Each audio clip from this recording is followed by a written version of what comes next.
这一看，这位阿 Sir 正和副驾的妹子确认情况，得知他并没有受到胁迫后，于是便准备去查看一下老哥的身份信息。此时亮起的刹车灯并没有吸引阿 Sir 的注意，下一秒老哥一脚油门便将阿 Sir 措手不及。那么这老哥能否就此走掉呢？让我们一起来看看今天是怎么个事儿。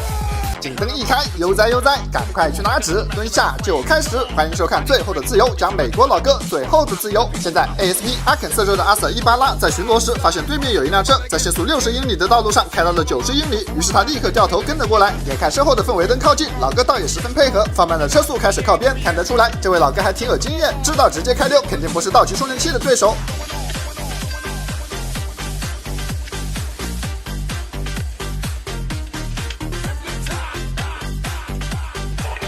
为了预防折返跑，阿 Sir 特地把车停得和老哥更近一些。但我们都知道，该来的总是会来的。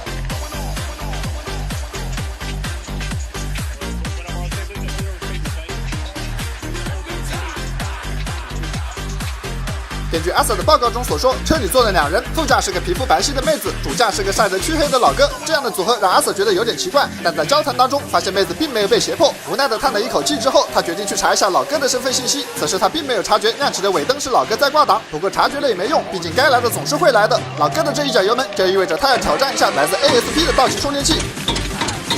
可以看到，由于阿 Sir 的车停得很近，所以在起步的时候并没有落后老哥多少。而老哥这辆车在面对阿 Sir 时也占不到任何的优势。老哥所驾驶的是一辆2008款的本田雅阁，从它的单边排气可以看出来，这是一辆低配车型，搭载2.4自吸直列4缸发动机，最大马力180。虽说已经有了17岁的高龄，但此刻的阿 Sir 却是开到了190公里都无法靠近。这个质量难怪在国内这么受欢迎。随着阿 Sir 的车速一度突破200公里每小时，才终于将2人的距离稳定到了100来米。老哥见状，立刻开始了全速怕什么怕。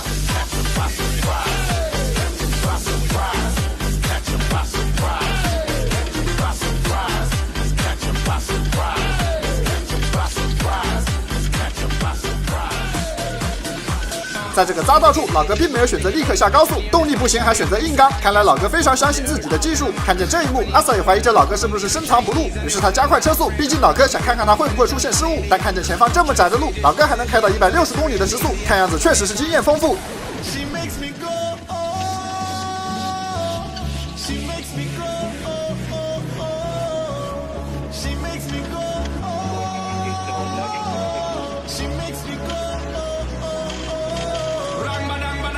现在终于跑完了匝道，阿 Sir 的第一件事就是要试试这老哥究竟是什么实力，利用道奇充电器的加速，车速提到170公里，直逼老哥身后。这个角度对于老哥来说可谓是相当危险。就在阿 Sir 瞄准好了之后，老哥却是突然一脚急刹，这一下虽然打乱了阿 Sir 的节奏，但是并没能脱险。于是老哥衔接了一套摇摇晃摇，让阿 Sir 根本无法锁定目标，时不时的来上一脚急刹，颇有一种乱拳打死老师傅的感觉。这一系列的操作成功干扰到了阿 Sir， 一个贴贴打出了一个 miss， 老哥也就此成功化解了这一波危机。这一套操作下来，看上去是毫无章法，但却是起到了效果。看来这位老哥和我的胡子一样，都是硬茬。快，奔腾小星锤申请匹配，近40年的国货大品牌，首创了便携式3头剃须刀，到手只要100多，把胡茬剃得太干净了，脸颊下巴都能反光。小机身，大能量，它的3亿立体浮动刀头，配合13.5万次每分钟的切割速度，紧贴两颊下巴，攻打人中唇沟，多硬的胡茬都不是对手。专门设计的双环弧面刀网，丝滑剃须，一顺到底。工作压力大，爆痘的时候也能用，不用担心血光之灾。兄弟们选剃须刀，一看方便，磁吸刀头能拆洗；2看实用，干湿剃须全兼顾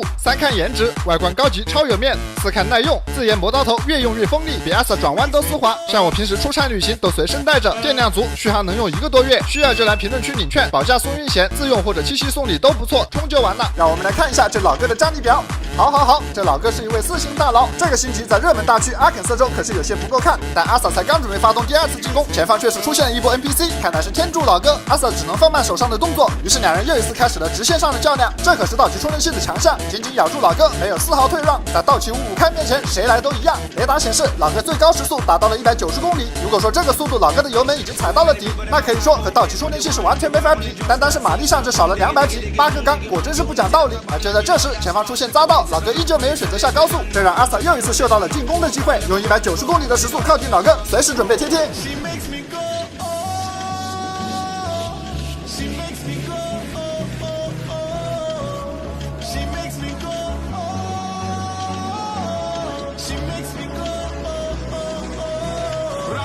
现在阿 Sa 来到老哥侧面，这是一个非常好的时机，趁老哥超车时上去就是一个贴贴。可惜这一下没控制好车速，又打出了一个 miss。不过这一下确实打乱了老哥的节奏，别看前方又路过一个匝道，阿 Sa 知道机会又来了。阿 Sa 可以失误很多次，但老哥却不行，再次调整角度，时速160公里，对准车尾上去就是一个贴贴。这一下终于蹭到了，让本就在打方向的老哥彻底失控，撞上右侧的护栏后旋转了360度，最终是倒车入库，紧进了路边的沟里。不满意的阿 Sa 又上去补了一刀，但奇怪的是副驾上的老姐看得很清楚，主驾上却好像没人。哎，不对，这主驾上坐了一个人，就是仿佛开了隐身，有些看不清。好家伙，这难道就是天赋异禀吗？这还是没贴玻璃膜的情况下自带吉利服，果真是名不虚传。好不容易才看清老哥举起了双手，阿 Sa 这才敢慢慢靠近，扒拉开安全气囊，示意老哥从窗户钻出来，这样更方便阿 Sa 控制他。眼看老哥这么大个块头从窗户出来有些困难，于是阿 Sa 连忙搭把手，果然这一下效率高多了。等老哥完全离开车辆之后，我们再来对比一下刚才老哥坐在车里的样子。如果不仔细观察，确实很难发现。经过调查，这位老哥名叫汤普森·莱蒙塔，和这辆雅阁的年龄一样大，而这辆车是副驾上这位妹子的，两人一车均为17岁。他们原本准备去往妹子在小石城附近的住所，但由于过于兴奋，所以在路上有些超速，被阿 Sa 给盯上了。但事情远不止这么简单，阿 Sa 还在扶手箱里面发现了一把已经上膛的手枪。好家伙，这要是再狠心一点，可能真就没阿 Sa 什么事儿了。在对老哥的身份进行调查时，发现他还没有驾照。最后，这位老哥被指控驾车逃逸、妨碍公务、故意破坏、非法持有枪支、